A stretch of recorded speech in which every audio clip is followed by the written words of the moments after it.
Hello, I'm James Holder. Welcome to a very special episode of Not For The News here on Pitch Football. As always, I am joined by my esteemed colleagues and stepbrothers, Leon Knight and Curtis Woodhouse. Gentlemen, great to have you with me. I hope you're both good and well. All well, mate. All good. All good, man. I guess the inevitable place to start is Chelsea parting ways with Graham Potter. Well, you just knew that was going to happen. I was saddened by the news that Graham Potter was set to leave Chelsea. As you know, I championed him from a long, long time. What's your initial reaction to Graham Potter parting ways with Chelsea? What's your take on it? I'm going to go straight to Woodhouse on this. I was similar to you, James. I was disappointed, really. You know, I really wanted him to do well. I like his rise, how he's come from non-league, how he's stepped up and gone to Brighton and done a brilliant job. And then, you know, you want him to get that progression to a huge club like Chelsea, and he got it. And he just hasn't been able to get the results. And I think, you know, as a manager, you live and die by results. But for me, it's such a difficult job. They've got 40 players down there. So every day in training, you've got 25 players there that are unhappy, wanting to leave. It's a really, really difficult job. But, you know, you live and die by results. And ultimately, he's failed to turn the club around and get the results required. So in football, that means you get the sack. But I'm disappointed for him. I do think he'll get a better job off the back of it. When I say better, I mean better suited to him. I'd like to see him go straight into the Spurs job. I think the Leicester job would be a good one for him. I just maybe think that Chelsea one was maybe too big too soon and too much of a hard job for him to take at this point in time. But when Chelsea come calling, they offer you a 6-year deal, ridiculous amounts of money. It's hard to say no to. But to answer your question, I was a little bit disappointed. Nighty, what's your reaction to it all? Well, ball point of the whole thing is the results business. And regardless if you've just come in or whatever, you need to get results. And obviously, he didn't get the results. And you already know Chelsea are a massive club. So, you know, they can't be sitting 11th in the league. That's just unheard of. So, you know, every day you must have got up and just been thinking, is my phone going to ring and flipping, you know, the big man above the chairman, is he going to call me in and flipping say, you know, I think we need to cut ties. Every day it must have been. You could see, like, from when he got there, just his face. Just everything's just gone downhill for him. Like, do you know what I mean? And like Curtis is saying, you want to see, you know, a good English manager do well when he came up. But like I said, it was the complete wrong decision leaving Brighton. You should have built on top of that a few more years. He was getting good money there anyway. Do you know what I mean? I know it's a complete gap and a step up from Brighton to Chelsea, money-wise, club-wise, everything. But, you know, sometimes you need to, like they say, learn your trade. Speaking of people learning their trade, should Chelsea, Todd Bowley, the directors and the board, should they learn their trade a little bit more? To now bring in Graham Potter to now have to pay the compensation to pay him up. I mean Chelsea they went and picked on what they thought was right, and he was doing well. Do you know what I mean? His Brighton side was unbelievable. Do you know what I mean? But he had the time to work on that side and that squad. You could argue, though, Knightley, you could argue the Brighton manager that's gone in now has taken Brighton to the next level. Potter couldn't really get them to. Yeah, 100%. 100%. And it works like that. Yeah. It works. Brighton look better now. Brighton look on the brink of being a top 14. They're very, very good. Yeah, I mean, Curtis, this is what I'm trying to say. It's steps. You know more than me. As a gaffer, it's steps that you've got to take. You know, it's very rare, like you get a Mourinho or someone that's just going to come in and win Premier Leagues. And, you know, like, where did they think he was going to go and take Chelsea? But to be fair to Potter, I mean, listen, let's take it as we're players, 90. So I'm a young player. You're a young player at Brighton. You got 25 goals that season, and Chelsea come in for you. It's hard to say no. No, trust me. But I think as a player, it's different to a gaffer. Do you understand what I'm saying? The gaffer can only take the players to the field. The players have then now got to step out on the field and actually perform. And you know as well as I do, you can go out there and dictate a game. He can't really dictate. He can dictate through tactics and whatever and this, that, and the other. But once the players are out there, it's down to them, really. But again, on the management side, though, when he's at Brighton, who knows what longevity he's got there? You know, football management's football management. So he's thinking, if I go to Chelsea, if he turns down Chelsea, that opportunity might never come back around. Come again. 100%. He might get sacked at Brighton. Yeah, it's a mind-boggling situation, mate, honestly. I mean, I don't blame him. I would have went. My thing in football management is, and this sounds cold, but I think you should go as high and for as much money as possible. When you get sacked, no problems, recycle yourself, go again. I don't see it. I think Potter had no option doing than what he did. And I think he's done the right thing. He's ended up with loads of money and he's going to go back into a good football club. It is what it is. It's business, isn't it? It's pure business is football. Potter's clearly Chelsea's worst manager post Roman Abramovich. Where does he rank in terms of all-time Chelsea managers? Where would you put Graham Potter on the list for the job he's done exclusively at Chelsea? He's bottom. He's bottom. He is bottom. You can't go anything like when have you seen Chelsea sit 11th? And they've been 10th and 11th for a few weeks, months now. They've not been dangling around like Europa and 6th and 7th and this, that, and the other. They've been in the bottom half of the table, lingering to the bottom half of the top to the bottom half, like for a while.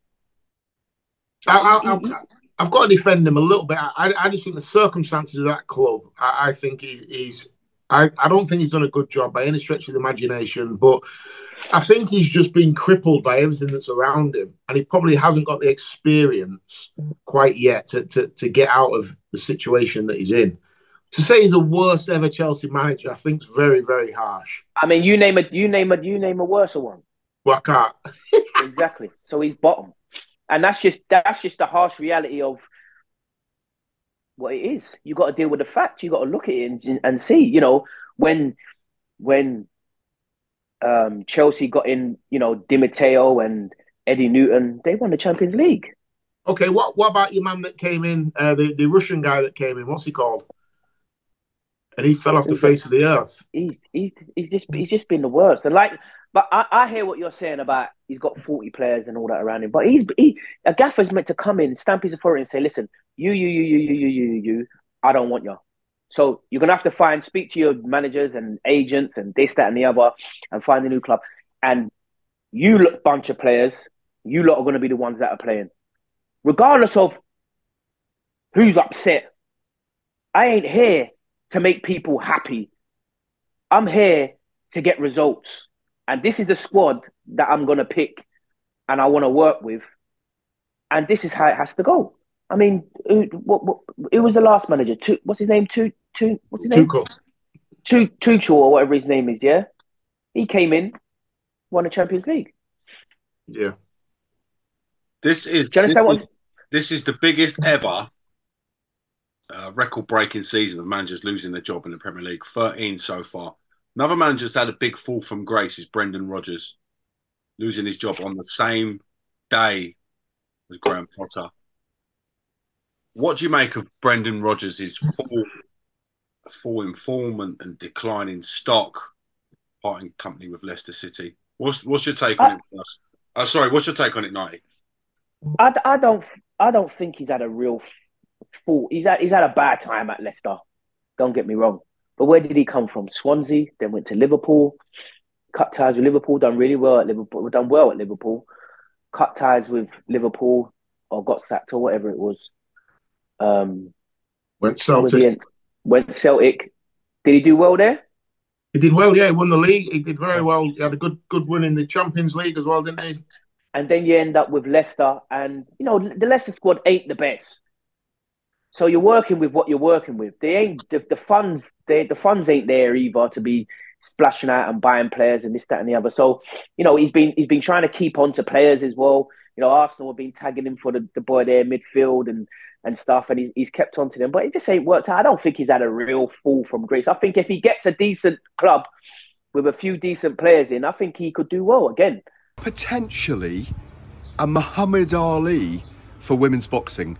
Shut up, you cunt! Do you know what I mean? I don't think it's a... You see him as potentially as someone that could take over at Tottenham? I think that 100%. I think he'd be a great signing for Tottenham. I really do. Tottenham want to play a certain way. Brendan Rodgers brings that. I think Brendan Rodgers is a really good manager / coach. I think when he's got the right players, I think he can really produce something good. That Liverpool team that just lost the title on the last couple of days of the season was one of the best teams to watch ever. When they had Sturridge and Suarez and Gerrard, They were really, really attacking, free-flowing. They scored a shitload of goals. They had Sterling as well. That was a really, really good team. I like Brendan Rodgers. If I was Tottenham, I know that Nagelsmann's up there as well. He's out of work. If I was Tottenham, I would be getting Brendan Rodgers. I think he's everything. I think he's everything Tottenham need. 100%. And he's good with young players as well. You look at the young players he's worked with and developed. I think he fits what Spurs are looking for right now. After Conte and his way of playing, Rodgers is kind of the other end of the spectrum to that. Attacking and free-flowing, and once he decides to score goals and stuff and whatever, where Conte is more like sit-back defence, counter-attack, blah, blah, blah, and a bit more stalemate in how, the fans will be watching their players play. So Curtis is right. I think, Brendan Rodgers is ideal for Tottenham, to be honest. Yeah, and he's not confrontational, is he? Conte is very confrontational. He's confrontational with the media. He's confrontational with the players. And that works at some places. But Tottenham, it just hasn't worked. Brendan Rodgers just isn't that. I think Rodgers is a very good signing. For me, there's some good managers out there that are out of work. And someone's got to strike first. And I think Tottenham have got to go and get Brendan Rodgers. And I won't be surprised to see Graham Potter at Leicester either. Let's talk a little bit about Manchester City's 4-1 win over Liverpool. As you can see, the more you fuck around, the more you're going to find out. Dismantled Liverpool. Liverpool went 1-0 up as well. When you think of some of the comparisons this Liverpool team were getting last season in particular, same group, same squad, what's gone on? Were Liverpool actually not that good? Have they been found out? Is it the case of an aging squad? What's your take on it, Woodhouse? I mean, they've fallen off a cliff, haven't they, Liverpool? Honestly, they've got so many players that are underperforming, whether they've been there too long. But you look at the team now, it's been there a long time. The average age of the squad's probably 30, especially in the middle of the park. Yeah. Defensively, they're an absolute shambles. Trent Arnold, I know we've all championed on him on here going forward, talked about his qualities, but defensively, the guy is an absolute car crash. And then next to him, I mean, in the history of the Premier League, has there ever been a player that's fallen as rapidly as Virgil van Dijk?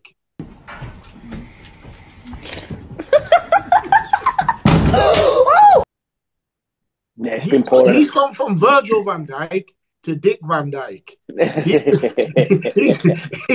He's gone. What has happened to him? But you know what? I was listening to the radio the other day, and someone was saying, you know what? He's not been the same since he did his cruciate ligaments. Yes. And I totally agree. He's absolutely gone. Players are running past him. I don't like his attitude. He's taking no responsibility. He's gone. Mentally, physically, gone. I would sell him in the summer. If they can get 40, 50 million for Virgil van Dijk, I would get rid of him because his fall from grace has been unbelievable. Can you name another player that's gone from being as good as he was to as bad as what he is? He's in the top 5 worst centre-backs in the Premier League. Name me 5 worse than Virgil van Dijk. It's a big point. When you think he was 3rd in the list for the Ballon d'Or, yeah. Is it that injury, or was Big Virgil not as good as he made out? He was a fraud. He was a fraud. Nah, come on, he was good. No, he was a fraud. No one was getting at him. No one was getting at him. You don't think he was that good, 90? No chance. Once you get at that guy there, you can have an average forward get at him. You can have a championship forward get at him. If you get at him and directly get at him, he's all over the gaff. Mate, and he's always, this guy. You know the worst thing is, Curtis? He's always been like that. It was just that Sadio Mane, Firmino, and Salah was getting them out of the shit. They was causing such a havoc up the top of the park. Yeah, it was rare that they really conceded. The opposition team was just defending. Remember that season that they had when they won the league? That COVID season? Mate, them three up front were causing such havoc. It was just a joke. They didn't even have to do defending. Now, don't get me wrong. I do think it's because of the cruise shit that he done. He's been even worse. But I think if you even rewind tapes, back to that season, you'll see, once you get at him, all he does is this. Turns round, tries to block like this, and then when it don't happen, he starts going, blaming everyone else. I hate that. Does. You know what, this guy, this guy cannot defend. You watch him defend, I'm like, what are you doing? All right, so Curtis, have you trying to tell me that you just stop defending even if you've done your cruciate ligament? You just now can't defend. Listen, maybe you're right. Maybe he was never actually that good. He wasn't. We were gassed. I told people about this player. People were telling me, well, you all you do is Tony Adams, and all that. And I'm just like, no, I'm not saying that. I'm just saying he's not a good defender. He's not a Rio. He's not a Terry. He's not a Carvalho. He's not a flipping. He's not a Vidic. He's not a Yap Stam. He's not nothing like that. He's not, is he? He's nowhere near. You know what? Here's a shout. He's probably not even the Jamie Carragher. He's not a Steve Bruce. He's not a Gary Pallister. He's not a Gary Pallister. He's not a Sol Campbell. He's nothing. He's none of them. Is Virgil van Dijk better than Sammy Hupia? Do you know what's great? I was thinking that Hippier and Carragher is a better partnership than Van Dijk and Matip. If you'd have said that to me 2 years ago, I'd have been like, nah, drop me out. But now, all day long, Hippier and Carragher were good. Bro. Van Dijk, honestly, he's gone. Sell him. His way of defending. You reminded me of Nasden. Do you know when he went on to tell Eubank that the career was over? You went full Nasden. All he does, Van Dijk, is do this and then turn his back and then put his leg out. Yeah, that's all he does. He don't do anything else. And you see, once that don't work, that's it.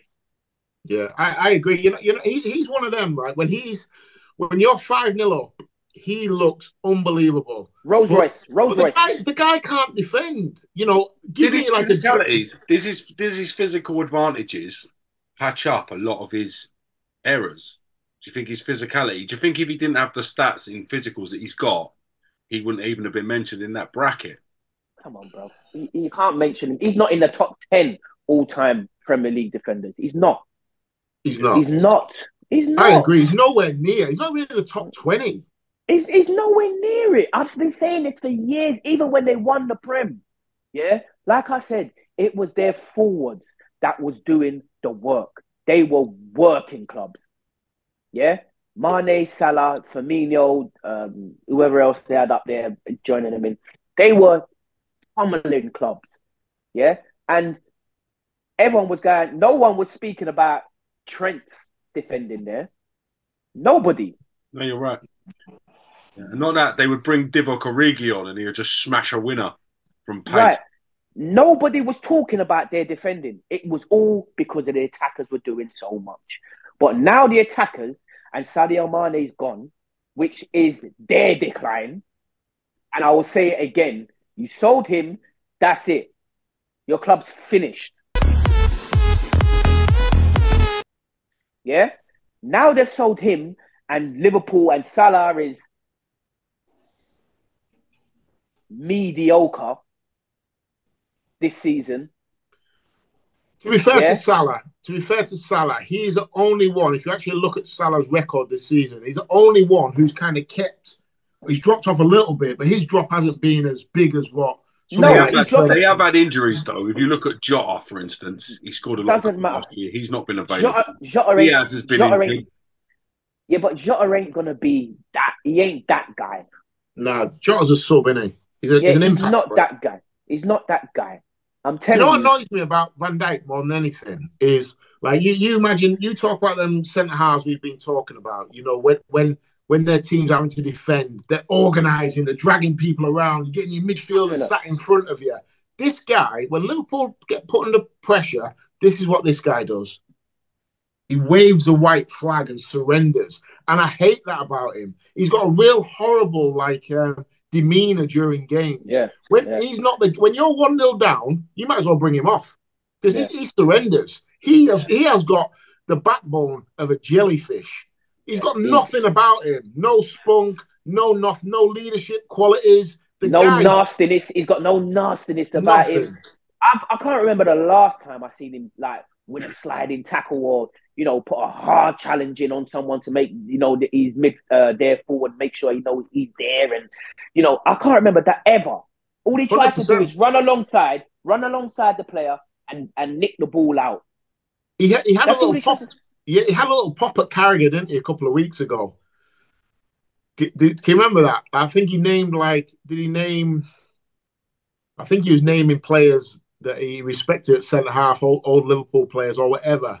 And Carragher got he didn't get a mention, and someone brought it up to Carragher, and on TV, and Carragher didn't really say too much, but I bet deep down he was thinking, "Fucking hell, I'd take Carragher every day of the week right now over Virgil van Dijk." Imagine Carragher in that team at 4-1 down at Man City.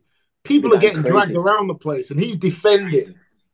Now I know Liverpool's league form this season hasn't been great, but is that magnified the fact that City have gone that next level? They've gone out and spent the money on the right players. They've recruited well. They've signed Haaland, for instance. I know Liverpool have gone and got Darwin Núñez, but he hasn't had the same effect. Is it the fact that Man City have gone that next level and Liverpool have stayed the same or declined? They declined because they sold Sadio Mane. I'm gonna keep saying it as well. You keep him, and you've got that balance of, we can't really, go all balls out here. The opposition is saying we can't really go balls out here because if we get caught on a counter-attack. There was one time on the weekend where someone put Salah through and Salah was just in. And then all of a sudden, Grealish caught up with him. I see that. Now, Grealish is not the quickest. He ain't. I don't care what anybody says. He's not the quickest. Yeah? And I'm just thinking to myself, is that it for Salah? Because 2 years ago, when they that season where they won the league, he would have been in, scored, and been celebrating before flipping Grealish even thought about trying to get back to him. Yeah. I tell you don't get a mention, that I think Liverpool have missed massively. So I think Liverpool's biggest drop-off has been in the middle of the park. And Gini Wijnaldum. Wijnaldum. Yeah, Wijnaldum, yeah. Yeah, he was a real heartbeat in the middle of that team. Loads of energy, could handle the ball, could do a little bit of everything. It's like a better version of Jordan Henderson. Yeah. And I think losing him, having Jordan and Henderson getting old and being probably losing 25% of his sharpness, I think that midfield looks like you can run through the middle of that Liverpool team now.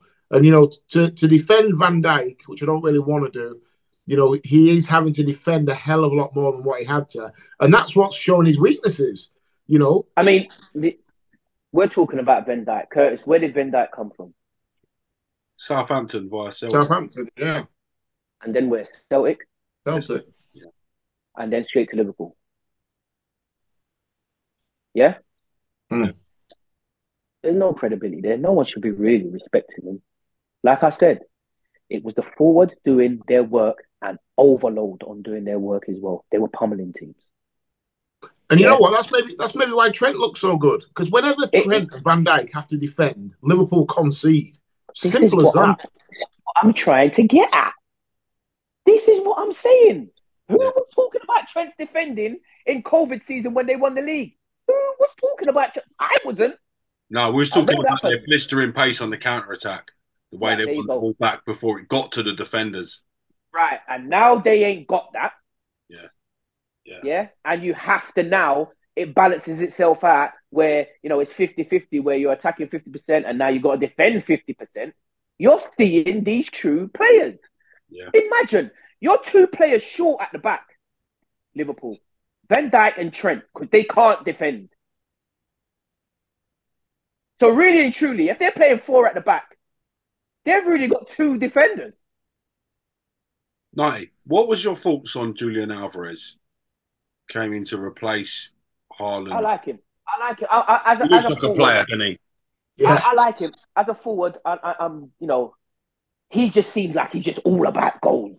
Yeah. He wants to turn and get at defenders. He wants to get in little positions in the box when the ball's out wide where it's going to cause defenders havoc. And do you know what I mean? I like him. I like his tenacity. I like his mannerism about how he goes. You just know he just wants to get on the end of something and he wants to get at players. And, he's always causing a problem. Always causing a problem. I like him. I really do like him. And, he's a great fill-in when Haaland ain't there. He's a great fill-in. You can't ask for anyone else, really. It's mad, isn't it? You've got a World Cup winner, probably one of the best prospects in world football, just sitting on the bench waiting for Haaland not to be available. Shows you how strong City are this year in particular. Very, very, very strong. Does it not remind you a little bit of Aguero? It does. A little bit, yeah. Yeah, it does. A little bit. It reminds me a bit like...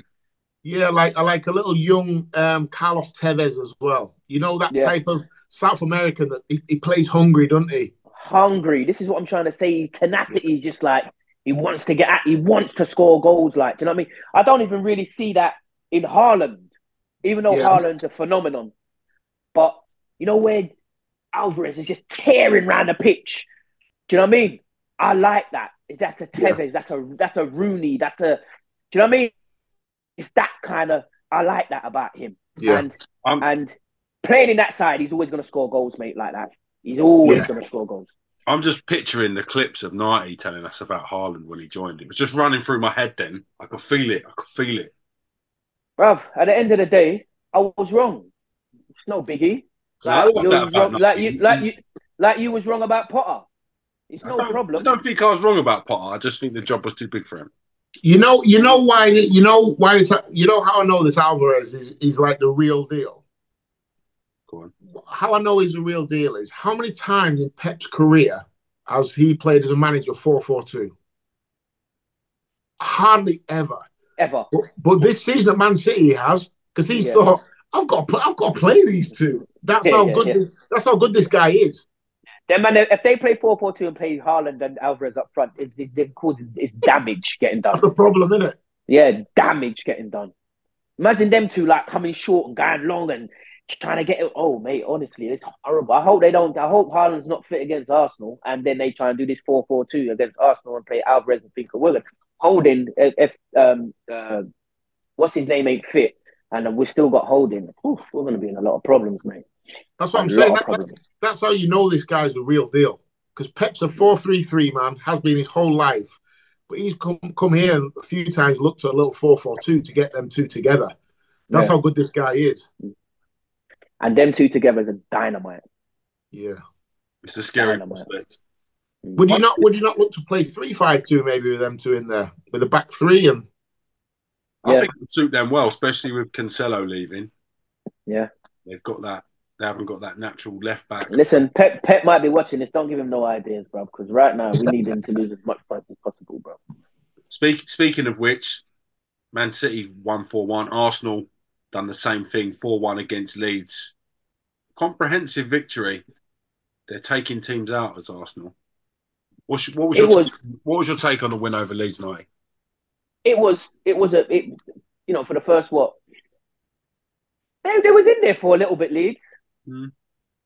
Patches in the first half, they was in there, take their chances, they caused a little problem. But Arsenal, they've got this mentality this season where it's a never say die attitude. Do you know what I mean? And I like it. It reminds me of the Invincibles and teams like that over the past that Arsenal have had. We've had that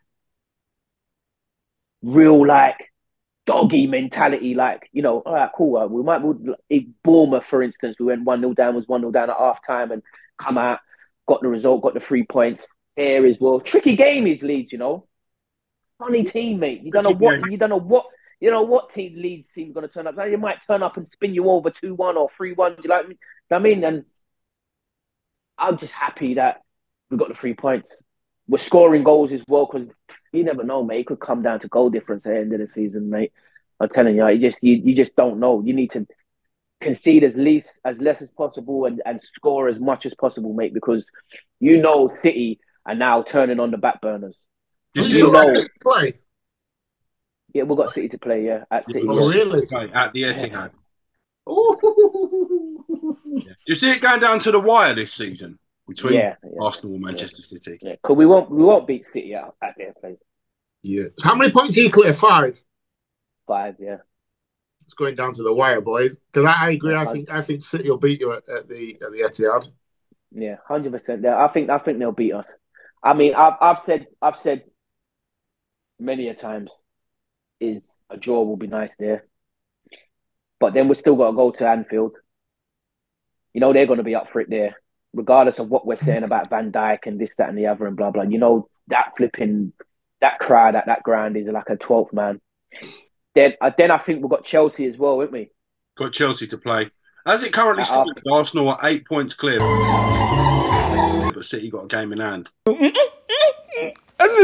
So City got a win still. Pressure's still on City. Yeah, I'd rather have the point than the games to play. 100%. 100%. Than the games in hand. I'd rather that. But and City's still in the Champions League. That's big. That's what I mean. But Curtis, mate, we dropped Everton that weekend, and them 2 turnover games, Everton then Brentford. That's where we lost the league. Because we won't win the league this season. You don't think you win it? Nah, we won't win the league this season. I'm fine with that. Do you know what I mean? The progress that we've had, and you know, Mikel Arteta is always saying trust the process, and I'll be like, trust the process. And you know, if we come second in the Champions League, 8 more wins. You know, 8 more wins. Arsenal were champions. Yeah, that's okay, but we've got to win 8 games, and in that 8, we've got Man City, Liverpool, and Chelsea. Yeah. For me, where Arsenal are now is Arsenal are not a team on a good run. Arsenal are a good team. Yeah. So I think that they're there now for the next like 3 or 4 years with some improvements, some investment. Arsenal are now a good team with a really good manager, really good vibe. So Arsenal are back. You know, Arsenal have never been a team that dominates the Premier League anyway. But Arsenal now are back. They're in the mix for all the big titles. Curtis, how many times have you seen it's about reputation with football clubs? That's what it is. Once you set your stall, like next season, people are going to go, yeah. Do you get what I'm saying? It's like when I was playing and stuff, and where was I? Was that Sheffield United?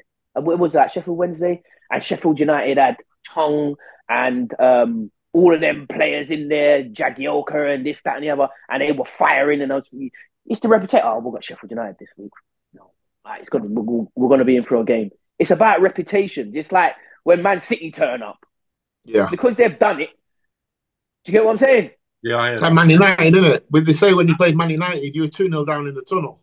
Right, exactly. Speaking of Man United, they got turned over 2-0 by Newcastle. Revenge for the cup final. See what it meant to the Geordie players and to the manager to beat Manchester United. Are Newcastle a legitimate problem for next season? No. To win the league? To win the league. I think it's still a bit too early. But listen, who knows in the summer? Because Newcastle could go and get anybody. Newcastle go sign Mbappe. Eddie Howe, I wouldn't go against him betting on turning one of his players into Mbappe. When you think of some of the players he's got, look at Joe Willock. He looks transformed. Look at Dan Look at Holt. Almiron. Look at Almiron. Absolute transformation. He looks like Maradona. So, but Curtis, you know as well as I do, like, and James, if you even ask your boy, he might not have that sort of experience or that sort of,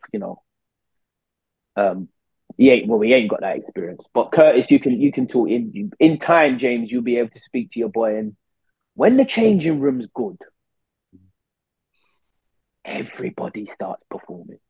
Yeah. When the manager is blessed with everybody and he ain't got this attitude or arrogance or anything like that, when everything's together, you see players start performing that you be thinking, he ain't even got that in his locker. Yeah. But because everything is just nice within the club. Yeah? Same with City now. They've got a little funding in the club.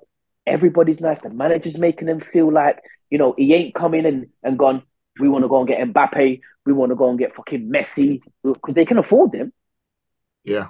He said, listen, I'm going to work with you lot. Show me what you lot can do. And they've got results. And as time, it grows. look at Joe Linton. Look at Joe Linton, the job that he's done with him.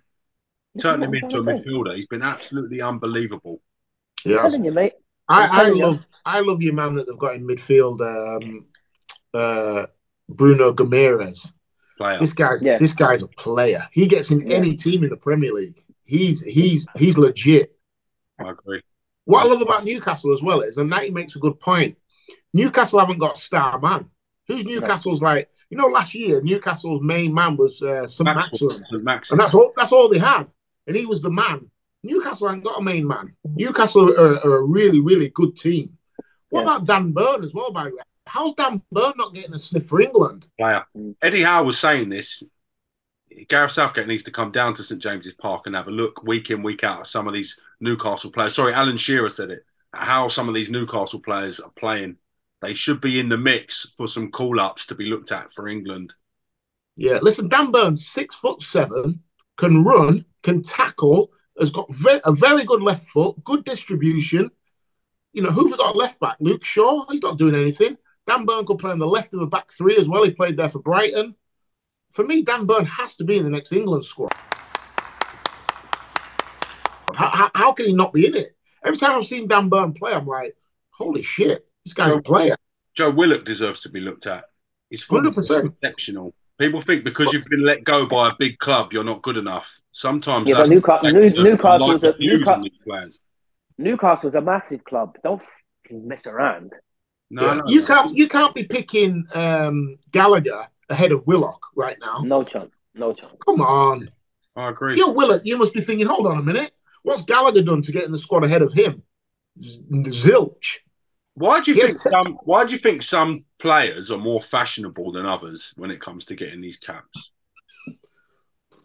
I don't know. You tell me what Gallagher does better than Willock. Willock can get a goal regular. Oh. Gallagher had 10 good games under Patrick Vieira 18 months ago. Yeah. That's it. Yeah, we ain't seen him since. Not seen him since. Willock's been good. Since Willock left Arsenal and got regular football, he's been solid. Consistent. All the way through. Very, very, very consistent he's been. Longstaff as well. He's another player that's been exceptional. Doesn't get a mention. I don't think he's England level, I'll be honest. I think he's a good box-to-box midfielder, good squad member for Newcastle, local boy, gives everything for his club. But for me, not for England. But Willock, I see Willock as having that quality to play for his country. Yeah, I hear that. Newcastle then, a couple of signings away from being a legitimate threat for the league. I mean, they've got to get the right players in, and I don't know what's out there. If I'm Eddie Howe, when you bring in two over the summer, you don't try and unsettle the squad, do you? No. Really? If you're Newcastle now, you've got to financially look to bully some of the other teams in the league and take their best players in. For me, I'll be targeting West Ham for Declan Rice. I think that's a legitimate transfer. What about your man at Leicester? Tielemans? No. Madison. English guy. Madison. Yeah. Maddison, Declan Rice, I'd be the same. You go and put them two in that team, all of a sudden, they're not big superstars, but it gives you some really good depth squad. They know the Premier League. You know they're going to come and do well. Both players that you could get, so the realistic targets, I'd go and get them two straight away. They're two great signings. Yeah. Here's one for you as well. I'd go and get Ward-Prowse as well from Southampton. Ward-Prowse is definitely going to be moving clubs. I don't think there's he's gone. So, there ain't no issue about that. He's gone. You go and take them three. Yeah. All of a sudden, that Newcastle squad's like, oh, okay. Because Newcastle as well, I've seen the size of the team. Yeah. Huge. Yeah. You got Ward-Prowse with his set pieces. I think Ward-Prowse is a great signing for Newcastle. I won't be shocked to see him then in the summer. Eddie Howe's been quite astute with his signings. If you look at Kieran Trippier, for instance, what a signing that was. Yeah. Come on the back of winning the league in Spain. Massive, massive coup. And he's been exceptional. People said he swapped talent, money for trophies, but turns out it's been a great move for Kieran, hasn't it? I mean, to be honest, he won't get it, but you can't think of a manager that's done a better job than Eddie Howe. You know, you talk about Pep and you talk about your man at Arsenal, obviously, and he's done great. But outside of them two, Eddie Howe has been the best manager outside of them two by an absolute mile. He's not put a foot wrong. Just goes to show eyebrows were raised when Newcastle appointed Eddie Howe. By me. By you, mainly. Never been an Eddie Howe fan. Just I got fed up with watching his team at Bournemouth. Did my head in. Yeah, but think of the resources he had, limited. And he managed to carve out. It's not an easy thing to do. I hear you about Eddie Howe, but if Arsenal win the league, then you've got to give it to Mikel Arteta. Yeah. Without a doubt. If Man City win the league, I think Eddie Howe's the manager of the year. Yeah. If they come in the top four. If Arsenal, on the flip side of that, if Mikel Arteta is successful, where would this rank in terms of Premier League wins? It's not as shocking as Leicester, is it? No. Second after Leicester, I'd say, because Arsenal was not even in the conversation. No conversation? We weren't even in the building. No. I'd have given you any price you asked for Arsenal to win the league. Any price you want, I'd have given you it. Who owes money you on the Everton bet? Where are we? Well, we're not there yet, are we? You know, we're still... You've been too quiet. You've been too quiet with us. Yeah? The house never forgets. You know what I mean? The house never forgets. That one is going down to the wire. I tell you what is it? I mean, the Premier League is flipping exciting this year, mate. I tell you, it's unbelievable. You know, the top half of the table is between Arsenal and Man City, and that's going to go down to the wire. Yeah. That can go either way. That could be a Man United and Man City moment again, where, you know, Man United have beat flipping Middlesbrough, whoever they beat when they 2-1 or 1-0 or whatever, and then you got Aguero and all of that. It could be one of them moments again, like, you know what I mean? And it could even go down to goal difference in mate, it's gonna be unbelievable. At the bottom. Yeah. The bottom's tense. I didn't realise. I looked at the table yesterday after West Ham won, and I didn't realise that West Ham, if they hadn't have won, were banging trouble. It's tense. Anywhere from 20 to 12 can go down. I'm in danger. I was at Crystal Palace v Leicester City at the weekend, and you can see what it meant to Palace fans to get that win. Yeah. Inadvertently, that was the game that got Brendan Rodgers the sack. So I know we haven't got rounds of time left, but let's hear from the Crystal Palace fans what it meant to them to beat Leicester City in the battle for staying in the Premier League. That's what I mean. You can see how passionate the fans are by that, can't you? You can see what it means to the people. And it is one of those seasons where you can see a big scalp dropping out. Yeah. You got to respect Roy Hodgson as well, haven't you? You know what I mean? He comes, the guy's 95 years old, you know, and he rocks up and he gets 3 points on his first game. I respect that. Yeah, the players love him as well, don't they? You can see like the fans love him. It's Uncle Roy, isn't it? Even if you're skeptical of Palace fans, you can't help but want to see him do well. But you know, when you're that old, you know you know, when you're around old people and young people, your aggression level just drops. It drops. So you're not going to be aggressive or disrespectful to an old man. or to a really young person. So Roy, the players will love Roy. Like you said, Uncle Roy, Granddad Roy, they'll respect him. He's been there, seen it, done it. And he's just come in to do a job to get them over the line. So they'll think, yeah, we can jump on board with that. They're not going to be falling out with Roy Hodgson tonight. What's the point? Not going to be there next year. No. Will he keep them in the Premier League? Will he keep them in the Premier League? Interesting enough, Patrick Vieira played a lot of the harder games. They've got four teams in the bottom half of the table or in the bottom 6 to play. Big games. What's the points difference from the bottom to 11th? It's not much. I think it's about 6 points. Let's just have a quick look.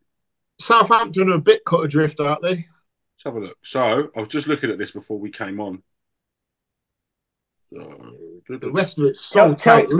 So from the bottom, Southampton are on 23 points, and then 12th are on 30 points. So there's 7 points from and 11th are on what point? 11th are on 38. So that's Chelsea. They can't be dragged into it. They're 8 points away. Yeah, they're 8 points away.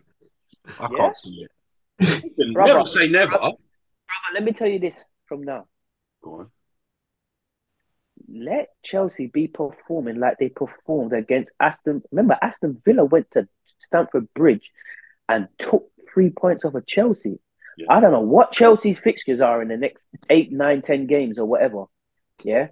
But let them have a few bad results and the clubs around them start picking up results on and winning, and they're in a bit of trouble. Imagine Chelsea getting dragged into 10 games left. You've got 10 games left. Anything's possible, I guess.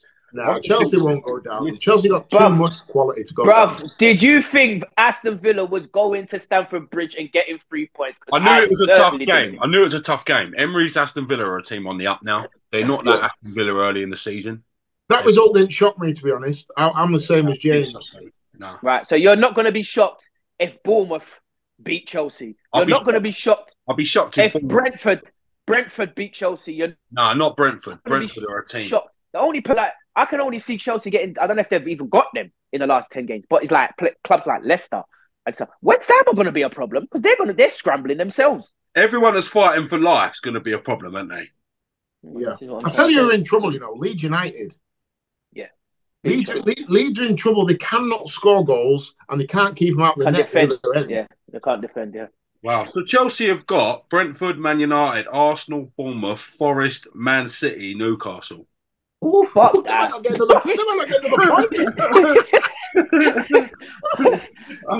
you. I'm not even laughing at that. I'm not laughing at that Chelsea. Mate. But I'm just laughing at, you see who they've got.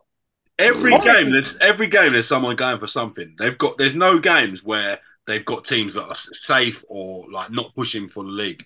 So they probably need 2 wins to stay up, to guarantee staying up. What's that 44 points? So they need 2 wins. Can you imagine the banner? Wow. You'll never sing that. Neither will you boys if you get caught up. Jesus. Crazy. Nah, London would stop. They won't. They would never go down. But I'm just saying. Do you see what I'm saying? Who's going to be the next manager of Chelsea Football Club? Nagelsmann. Nighty, for you, next manager of Chelsea? You see me? You see me personally? Yeah. If I'm the owner there, I'm going, fuck it. And I'm just saying, you know what? I'm going to get Jose back in. Hey, imagine. I would love to see Jose back at Chelsea. I've missed him. I want him back. I'll just say, fuck it. Yeah. Because when he comes in, you're not going to take the piss. No. He'd get rid of half of them players will be in the reserve straight away. This is what I'm trying to say. How would the fans react to Jose being back? I think they would take him. He's a legend. Is he? Yeah, he's a legend. He's an absolute legend. Okay. The other one that comes to mind is Zinedine Zidane.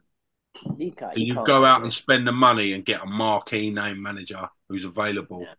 Yeah. There's no way he's coming in. Chelsea's a big job, 9. No, but 600 million in one window.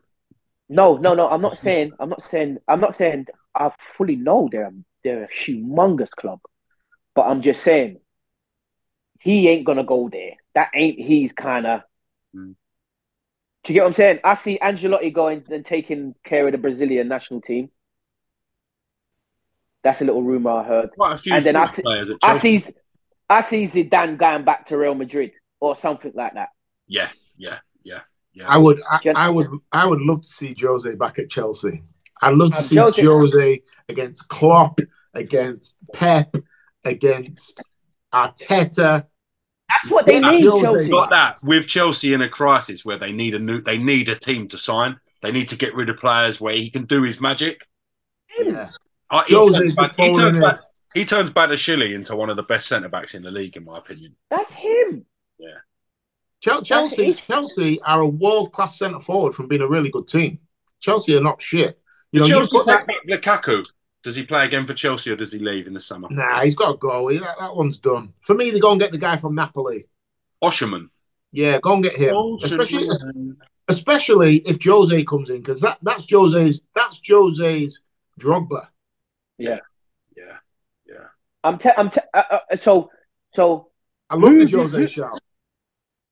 Jose has to, bruv. I've been saying this for a while. I've been saying it for a while. Do you think his people have made the call? Boy. It's worth a little text, isn't it? It's worth a little text. I don't think Jose needs to make calls anymore. I think he's a bit like Zlatan. Do you know, like, he'll just wait, innit? You reach out to Jose now. Jose just sliding in, it's like texting your ex at like 2 a.m. Are you still up? Bruv, I'm telling you now, you get Jose in there and it just, within a night, the club transforms again. Yeah. I'm kind of loving the banter. I hope he does come back just for the Me too. I miss Jose. He's one of them characters, and them, you don't come from Porto and go, I'm not just, one of these managers. I'm the special one. And then does what he does from there. He knew he was special. Yeah. He's like a modern day Brian Clough without the alcoholism for me. Is he still special though? Is he still special now? Yeah, or is yes. Do you think he's like Brian Clough now when he was at his later stages of Nottingham Forest? All right, let me put it down to this. Magic could worn off. Let me put it down to this.